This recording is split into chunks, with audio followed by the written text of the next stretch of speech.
নমস্কার বন্ধুরা, আমি রেখা ঝটপট রান্নায় আপনাদের সবাইকে স্বাগত জানাই।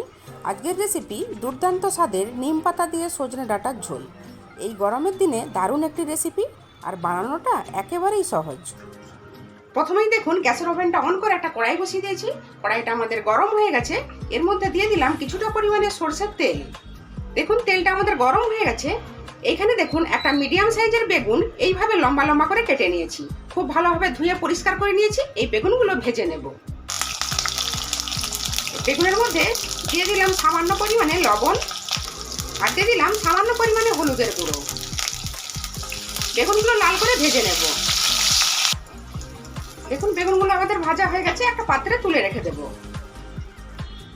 এইবার এই তেলের মধ্যে দেব দুটো মিডিয়াম সাইজের আলু এইভাবে লম্বা লম্বা করে কেটে নিয়েছি। আলুগুলো তেলের মধ্যে দিয়ে দেব। আলুগুলো হালকা ভেজে নেব। দেখুন আলুগুলো ভেজে নিয়েছি।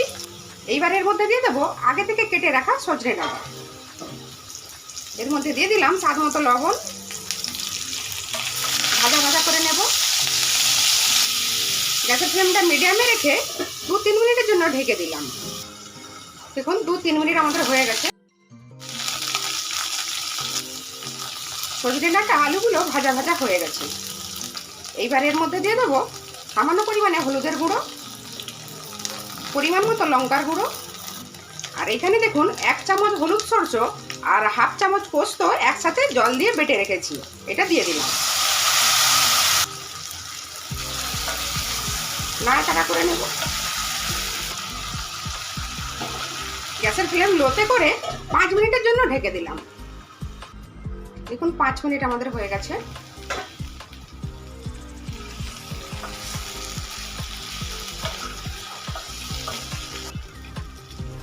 দেখতে পাচ্ছেন সজনে ডাঁটা আলু মশলার সাথে খুব সুন্দর ভাজা ভাজা হয়ে গেছে। আলুগুলো অনেকটাই সেদ্ধ হয়ে গেছে। এইবার এর মধ্যে দিয়ে দিলাম পরিমাণ মতো জল। দেখুন পরিমাণ মতো জলটা দিয়ে দিয়েছি। এবার ঢেকে 5 মিনিট ফুটিয়ে নেব। গ্যাসের ফ্লেমটা আমাদের মিডিয়ামে রাখা আছে। দেখুন 5 মিনিট আমাদের হয়ে গেছে।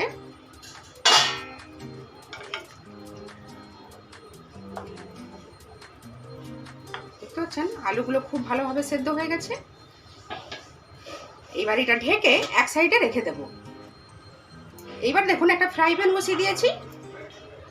ফ্রাই প্যানটা আমাদের গরম হয়ে গেছে। এর মধ্যে দিয়ে দিলাম কিছুটা পরিমাণে সরষের তেল। এই তেলের মধ্যে দিয়ে দিলাম 2 শুকনো লঙ্কা, আর দিয়ে দেবো 1/2 চামচ 5 ফোড়ন। ফোড়নটা একটু ভেজে নেব। দেখুন ফোড়নটা ভেজে নিয়েছি। এখানে দেখুন কিছুটা নিম পাতা খুব ভালোভাবে ধুয়ে পরিষ্কার করে রেখেছি। এই তেলের মধ্যে দিয়ে দিলাম।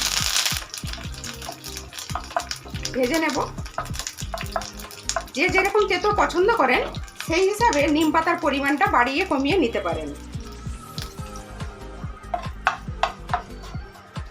গরমের দিনে এই রকম তেঁতোর ঝোল খেতে খুবই ভালো লাগে। আপনারা অবশ্যই একবার বাড়িতে ট্রাই করবেন, আর কেমন লাগলো আমাকে কমেন্টে জানাবেন। দেখুন ভেজে নিয়েছি।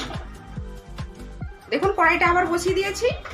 এর মধ্যে দিয়ে দিলাম আগে থেকে ভেজে রাখা বেগুনগুলো, আর দেব যে তরকাটা আমি বানিয়ে রাখলাম। এবার মিশিয়ে নেব। মিশিয়ে নিয়ে 1 মিনিট ফুটিয়ে নেব। দেখুন 1 মিনিট ফুটিয়ে নিয়েছি। এবার ঢেকে 5 মিনিট রেস্টে রেখে দেব। গ্যাসের ফ্লেমটা অফ করে দিলাম। দেখুন 5 মিনিট আমাদের হয়ে গেছে। খেতে কিন্তু দারুণ হয়েছে। আমার তো ভীষণ পছন্দের। আশা করছি আপনাদেরও খুব ভালো লাগবে। আজ তাহলে এই পর্যন্ত থাক। আবার হাজির হয়ে যাব নতুন কোনো রেসিপি নিয়ে। সবাই খুব ভালো থাকবেন, সুস্থ থাকবেন, সাবধানে থাকবেন।